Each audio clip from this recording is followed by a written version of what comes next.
Il y a 30 ans, naissait le Madame Figaro, un magazine de mode pour faire rêver les femmes.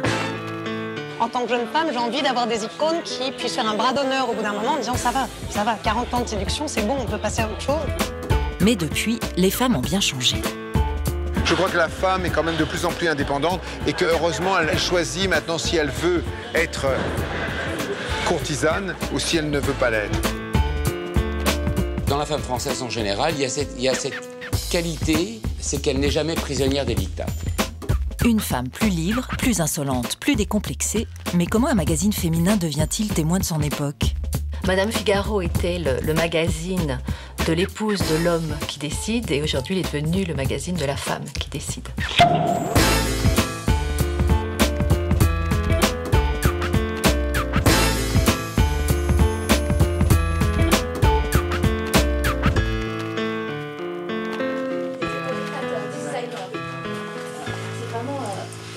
Et avec chacun un petit mot pour Karl.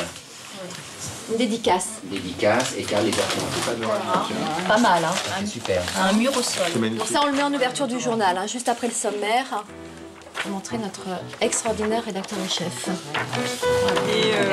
Et nous, on a pris les maquilleurs de cinéma et on leur a demandé quels conseils ils pouvaient donner aux femmes d'aujourd'hui. Au 6e étage d'un immeuble parisien, on prépare, on relit, on organise les prochains numéros du journal.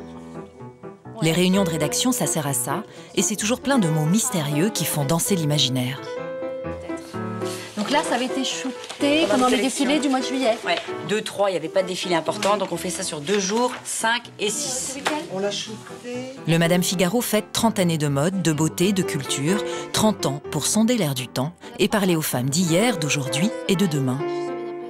Ouais, c'est marrant. Hein. Ouais. C'est vraiment bien. Tous les trucs...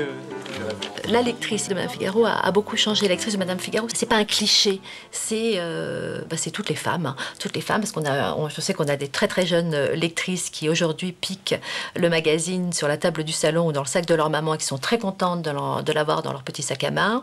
Voilà, donc c'est toutes les femmes, Madame Figaro, toutes les femmes qui ont envie d'élégance, de surprise, d'innovation, de créativité. Voilà, donc c'est une manière de mettre en avant des femmes de 18 ans, de 70 ans aussi, d'univers différents, de parcours professionnels différents, des femmes qui travaillent, des femmes qui ne travaillent pas, des femmes en famille, des femmes seules, des femmes divorcées. Voilà, toutes les femmes peuvent être des femmes Madame Figaro et non pas peut-être les enfermer dans un carcan avec un classicisme un petit peu enfermant. Voilà. On en est loin, on en est très loin.